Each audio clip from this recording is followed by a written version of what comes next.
Welcome to the Sense Making in a Changing World podcast, where we explore the kind of thinking we need to navigate a positive way forward. I'm your host, Morag, permaculture educator and global ambassador, filmmaker, eco-villager, food forester, mother, practivist, and all-round lover of thinking, communicating, and acting regeneratively. For a long time, it's been clear to me that to shift trajectory to a thriving one-planet way of life, we first need to shift our thinking. The way we perceive ourselves in relation to nature, self, and community is the core. So this is true now more than ever, and even the way change is changing. Unprecedented changes are happening all around us at a rapid pace. So how do we make sense of this? To know which way to turn, to know what action to focus on, so our efforts are worthwhile and nourishing and are working towards resilience, regeneration, and reconnection.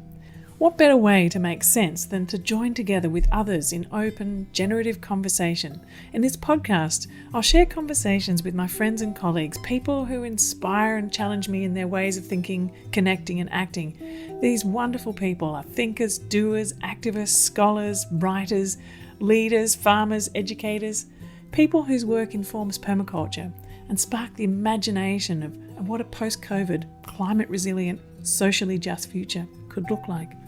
Their ideas and projects help us to make sense in this changing world, to compost and digest the ideas, and to nurture the fertile ground for new ideas, connections, and actions. Together, we'll open up conversations in the world of permaculture design, regenerative thinking, community action, earth repair, eco-literacy, and much more. I can't wait to share these conversations with you.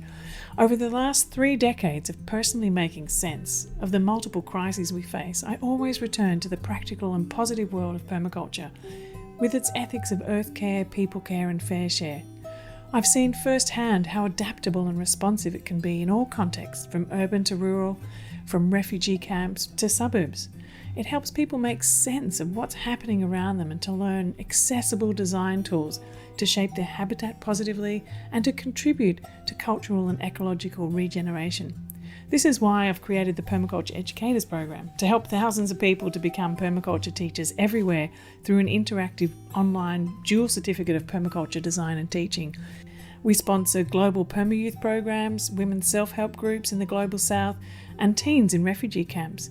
So anyway, this podcast is sponsored by the Permaculture Education Institute and our Permaculture Educators program. If you'd like to find more about permaculture, I've created a 4-part permaculture video series to explain what permaculture is and also how you can make it your livelihood as well as your way of life. We'd love to invite you to join our wonderfully inspiring, friendly and supportive global learning community. So I welcome you to share each of these conversations, and I'd also like to suggest you create a local conversation circle to explore the ideas shared in each show and discuss together how this makes sense in your local community and environment. I'd like to acknowledge the traditional custodians of the land on which I meet and speak with you today, the Gubbi Gubbi people, and pay my respects to their elders past, present and emerging. It's my great pleasure to share with you today on Sense Making in a Changing World, a conversation I recorded with Daniel Christian Wahl, a great friend of mine and someone who I consider to be one of the most brilliant thinkers of my generation. This conversation was recorded as we walked together through the ancient olive terraces around an old monastery called Rullan in Mallorca last year. We met there for the first time, actually, and it was the beginning of a friendship that's continued. We'd known of each other for years, but finally we met. We're both deeply involved in eco-villages, in regenerative education and design, and have deep affiliations with places like Schumacher College and also with the global Ecovillage network. Daniel's book, Designing Regenerative Cultures, published in 2016, is what I consider to be essential reading, helping us to reframe the crises we currently face and explore ways that we can live into the future. He brings together some of the most important thinking of our time and weaves it together with a series of questions which help to provoke us to think about how we can collaborate in the creation of diverse and regenerative cultures. So I hope you enjoy walking with us in this conversation in the Mediterranean. I'm on Mallorca at the moment with Daniel Wahl. And it's a great pleasure to be here. We've kind of known of each other for, I think, 20 years or something. Yeah, something like that. Finally, we get to meet. In this place as well. I know, it's a gorgeous place. I don't know if you can see behind us. So what's this place called? It's Rullan. And whose place is it? It's owned by a friend of mine who's a fashion designer called Sibylle Sorrondo. Right. And she has been stewarding this place for, I think, by now 20 years. And it's been home to a lot of people who at some point in their life needed to kind of reflect and have a break and kind of power down a bit. And it's such a magical environment to do that in. And you've run lots of different programs here too, I understand. Yeah, when we first got to Mallorca, Sibylle invited Alice and me to stay here for 7 months. Oh, that's such an amazing experience. Oh my gosh. And I helped Mandy organize the first EDE, Ecovillage Design Education course here. Oh, great. In 2011. Yep. Which was right there on this terrace down that we just walked past. So we're up here above, and behind us here, I don't know if you can see it in the screen, that's the Mediterranean. And then if we swing around a bit this way, we're surrounded by ancient olive trees and Sierra de Tramontana up there. Huge mountain range up behind us, which I actually don't think I was quite expecting when I came to Mallorca. That's Mallorca's secret, because we have the mountains and we have them where they are. It means that all the moisture that comes over from the Pyrenees rains off in the mountains.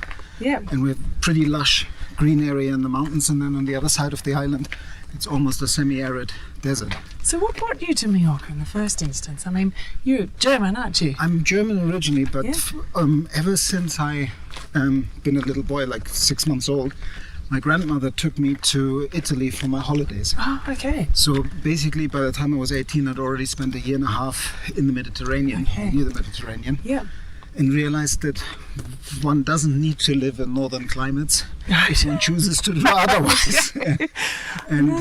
And I've always wanted to live in, I've tried twice to live in Spain, and then the third time, after leaving Findhorn, Sibylle, who I had met at the Bioneers conference I organized in Holland, invited me that I could come and stay here for a while.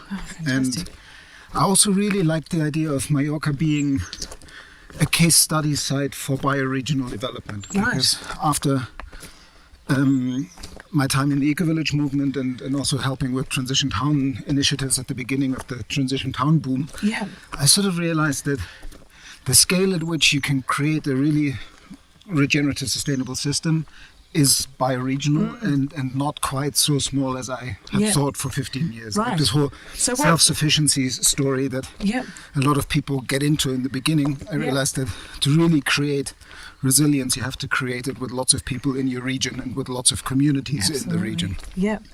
So just tell me a little bit more about that, because you've written a book, and the book's called Designing Regenerative Cultures. So maybe we could start with saying, what do you define as being a regenerative culture? What does that mean to you? What does it look like in your eye, in your mind's eye?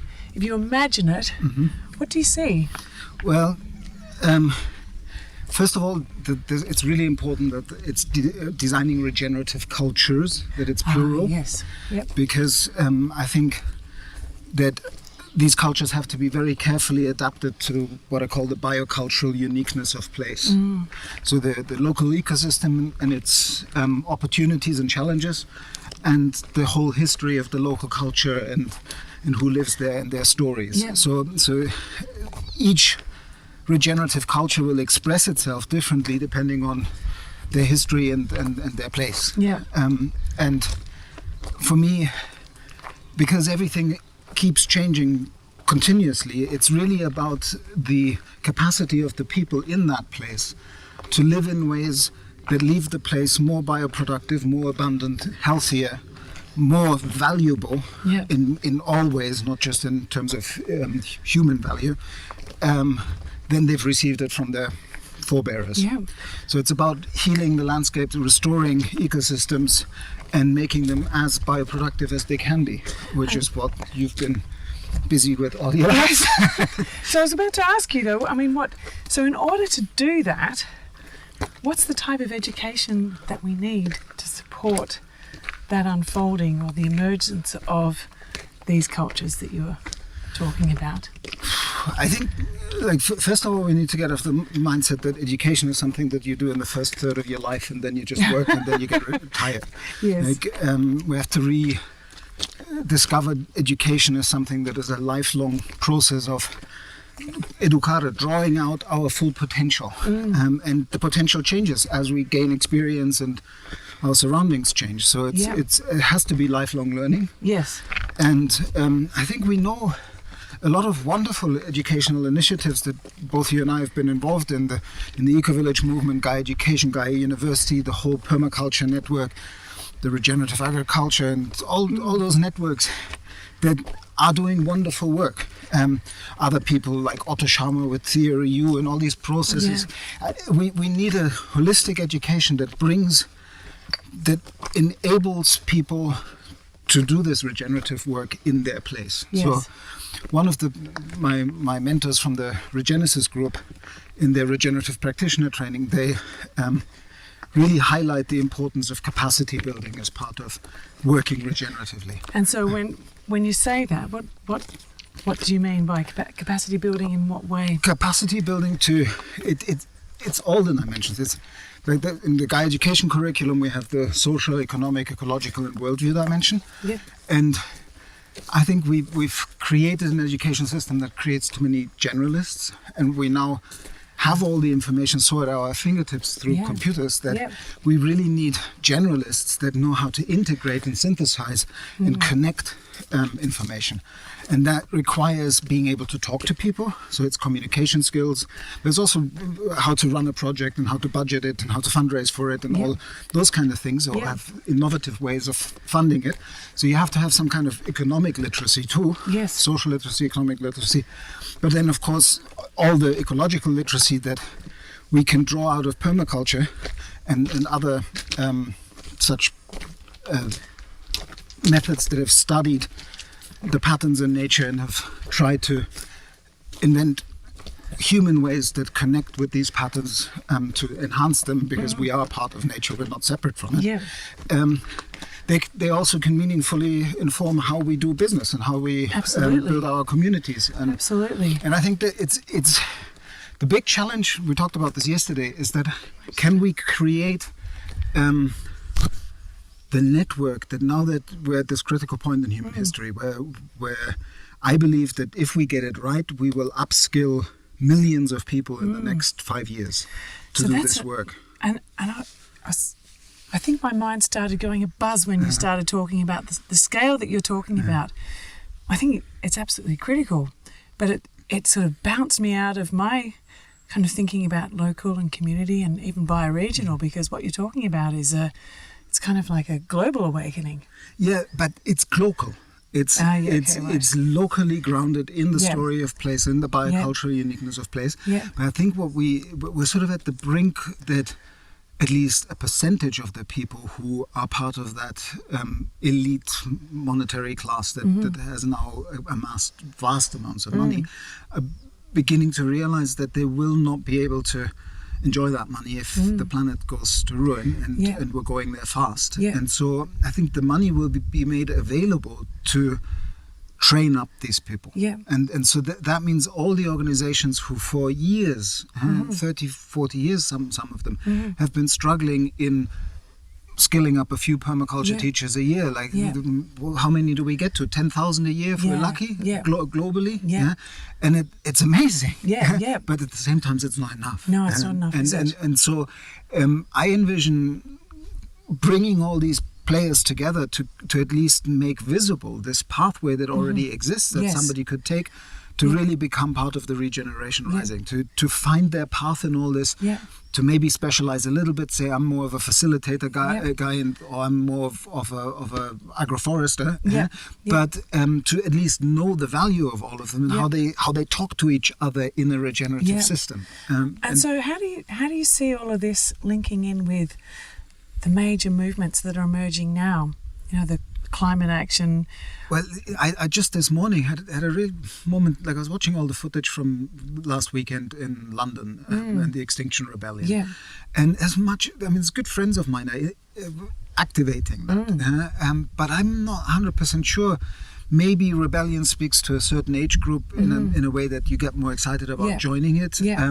But for me, it has a sort of, as much as they say there is still a chance, I see the negative message first. And I feel coming from fear isn't really unleashing people's creativity. And so how do you think for me, catching all that energy that is in Extinction Rebellion and catching all that energy that is now with Greta Thunberg's amazing work in Fridays for Futures and really giving it a little bit of a spin towards we are the regeneration rising. We can in all these places become a force to heal our ecosystems, and in that process heal ourselves.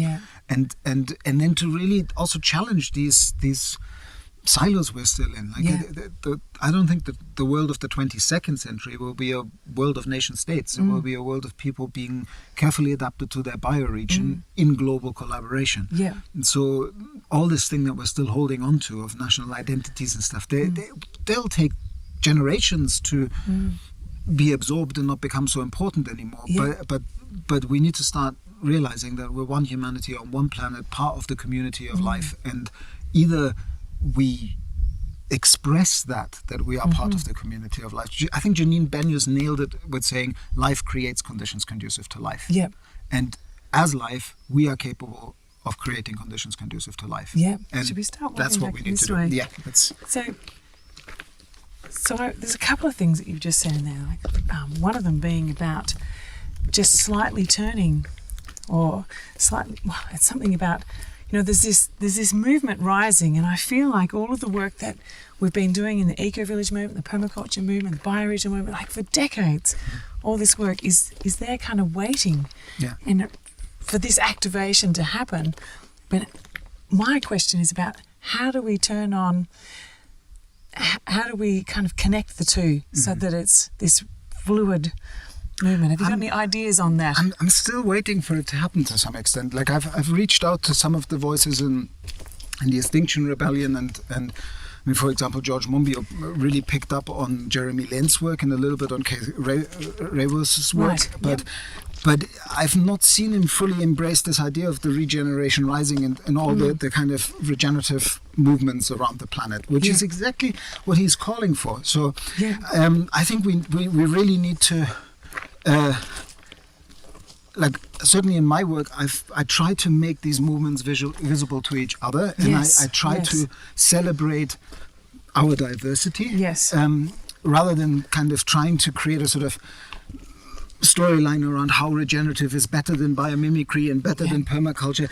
I see all of these are regenerative cultures, these movements, and they're now coming together. Really it's like a confluence, and that means that we all need to be able to amplify each other's work. I think that what you said about making them visible to each other, that is just such a critical point, isn't it?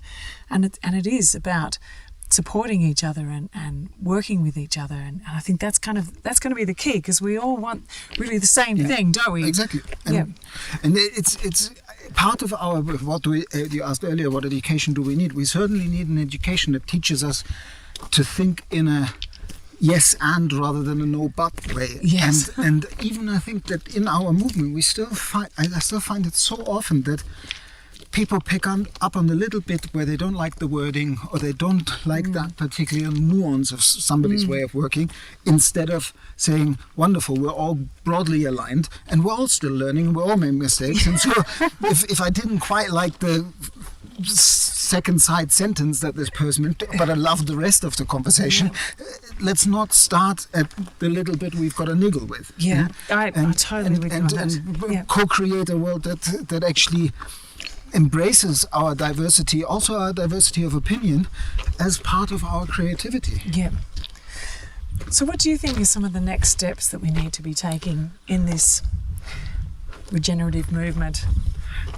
To watch ourselves not to create an other, because we don't really have time for another round of them in us type gaming. And so that for me always is an invitation to who are the people that I would feel least comfortable talking to, and then seeking them out to talk to them. Okay. And I also think that we're still a little bit under the illusion how many of us there are. The numbers are growing rapidly, and they've been growing rapidly in the last 3 or 4 years.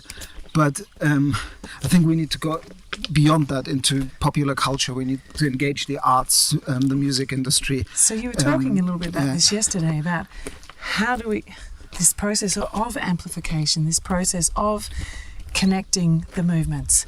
And so I'm interested to sort of hear a little bit more about how you see that emerging, because I think this is a really key point, isn't it?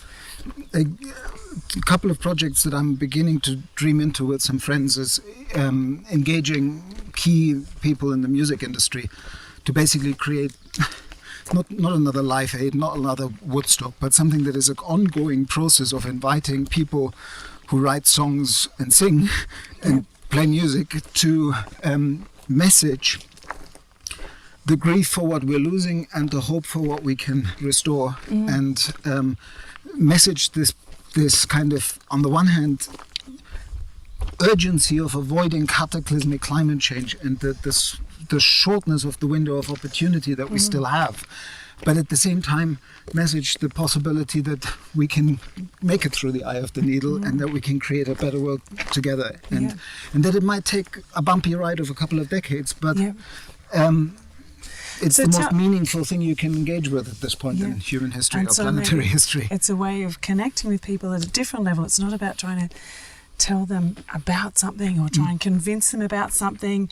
It's almost in a way creating something that's so inviting and enticing that people just join because it's the joyous path forward. Yeah, and I think that's why in my book I pay such attention to questions rather than solutions. Yes, and I love that about your book. There is, if you want to engage people, ask them questions. What is meaningful to you? Yeah. What would you like to see in this place? What is the vision that you have for your community's future?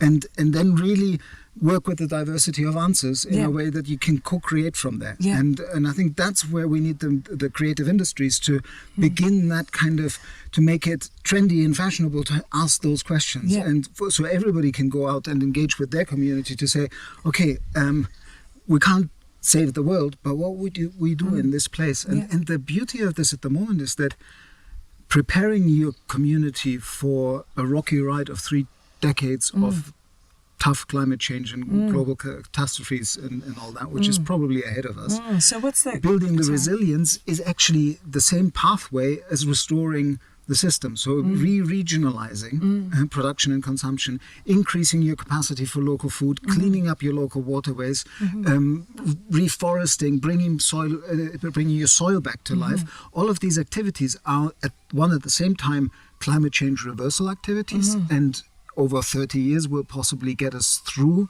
this rocky ride. Yeah. But at the same time, they also increase the capacity that, as there will be disruptions and breakdowns, to respond to them. Yeah. So there is at least a sort of win-win in taking that path. Absolutely. I wanted to just ask you a little bit about what you think is, what's ahead of us in the next little while. What's your interpretation of what we're heading towards in the next few years even? Well, it's staggering to think that the effects in terms of climate change that we're currently observing with these freak warm winters and flash floods and storms and superstorms and all of that is really, these are the results of greenhouse gas emissions from the 1990s. And to really feel the result of what we've emitted since will take another 10, 15 years to really hit us, which is this issue that even if we get it right now, we will actually have to prepare people for the fact that they might see a global groundswell of positive work that maintains itself for 3, 4, 5, 6, 7 years. But during that time, things are getting worse rather than better. Like on the one hand, you see some ecosystems come back a little bit and all that, but there'll still be catastrophes. Yeah. And it's this awareness that we've left it late and we are undergoing a species-level rite of passage. And part of rite of passage work is that you don't know whether you're going to make it. But that precisely is what's going to cook us down enough so our heart breaks open and our relationship to Earth and other can be healed, to my mind. And so I'm not seeing a rosy future in terms of there will be grief and suffering, but at the small scale, if we come together and we choose a positive healing future, we'll also have a wonderful time, because we'll have more meaning, we'll have more community that we've had for a long, long time. And so I'm beginning to prepare to pay more attention to the second half of global. Like I love my global work, and as long as the internet's running, I can do quite a bit of it without leaving home. But I really want to dig into my bioregion and build a future for this island that we're standing on, and for my family in a community on this island. And I think so. In a way, a lot of that work through things like the permaculture movement, the Ecovillage movement, that they've been carried out over the last decades, is informing a lot of the kind of direction that we do need to head, but in a connected way in our bioregions. And I'm kind of seeing it where I live too, in Crystal Waters and Mullaney and our whole area. It's quite a strong place where I feel like we're starting to even create almost like a local economy where we don't need let systems or things like that. People have got to a point where they just do trade and exchange because they trust, and it's great to see how, really it's quite a short period of time you can create a regenerative culture. You can regenerate the land. Like, we've been out there for 30 years, and that's, 30 years. It's not a very long time. Yeah, but worked miracles at that scale. And it's kind of, I think it's, so what other places have you seen around the world do you think are really fabulous places to look at, to kind of see what's going well? What are some examples that we can kind of look to and go, oh, okay, that's kind of how we could do it, or that's how we could do it?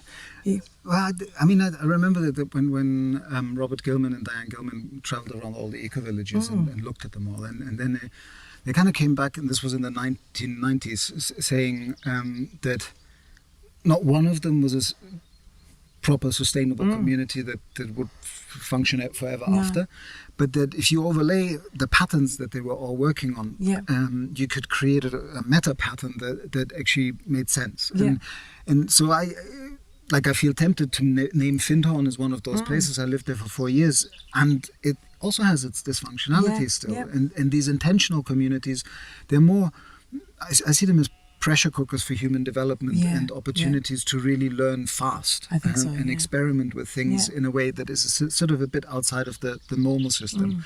But we really need to bring it into the cities and into like normal people who don't have that impulse to join an intentional community. But in terms of maps of hope, my friend David McConville from the Buckminster Fuller Institute started a map that's on Google. If you look Regenerative Projects Map, Google BFI, or ask me for the link. Great. Because what's on that map, it's not just all the projects we can find. It's basically projects that are established enough that they have a little video and they have a website and they tell a story. And there are amazing projects all around the world. Great Bear Forest in Canada and some of the projects in Brazil that should get a lot more visibility. Ernst Götz's work on syntrophic agriculture. And all around the world. So the link to that, because I think people who are watching this would love to kind of dive into that and see what you're talking about. Yeah, I don't know the exact link. It's basically if you go onto the BFI website, Buckminster Fuller Institute website, and you look for Regeneration Project Map, then we'll find it. Okay, great. And I'll try and find it and I'll put it down below. So what's your next step, just as we're heading back to the finca? What do you think's your greatest work coming up in this next year or two? One thing that, as I said, on the one hand, I really want to find a piece of land and start growing my own little food forest and increase my own local resilience a little bit, which will take up a lot of the time. But I've also got some funding to do something that I wanted to do for a very long time, which is I've been blessed with a disproportionate amount of mentors for one lifetime. It makes me almost tearful to mention it, because it's really something that for a long time I was actually finding it difficult to live with the responsibility of having learned so much from so many amazing people in a personal connection way. And it's only since my book has come out and I've started to share this more through social media that I feel a certain relief of that burden. Yeah, right. And basically what I want to do is to interview or have conversations with all these mentors. Some of them are now in their 80s and some of them are much younger than me. Yeah?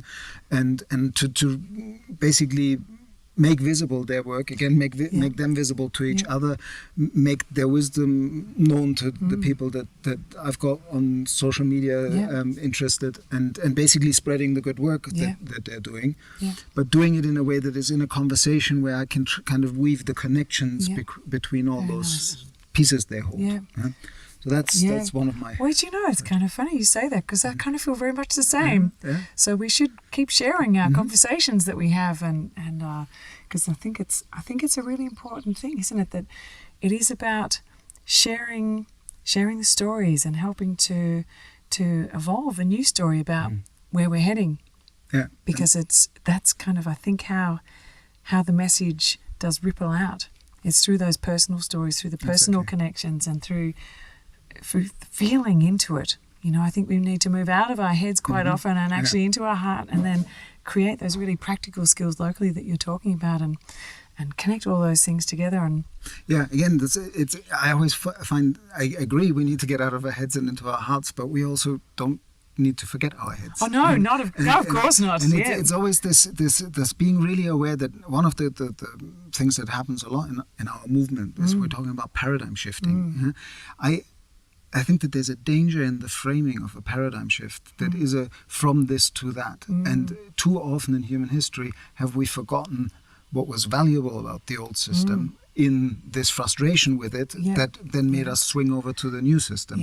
And I think we really need to become more integrative in that way of valuing all that diversity. And in terms of what you and I are doing with social media work, like the more we amplify each other's outputs, because there's such diversity of people out there, they will resonate. One person will resonate with that person's framing, another person's with that person. So the more we keep our diversity vibrant, the more people we can reach actively. That's right. And then as we do so in a mutually amplifying, supportive way, people begin to realize that like I can learn from this person too, and from this person, and we create a pathway for people to go deeper with all this. That sounds fantastic. I look forward to working with you more and hopefully seeing you again. It's been just so wonderful. It's wonderful. I know. Have a look at this background there. Look at the clouds. We're just in such a magical place. Yes, absolutely. And you're just you've found yourself to a beautiful place to live. Thank you for spending the time today. Thank you.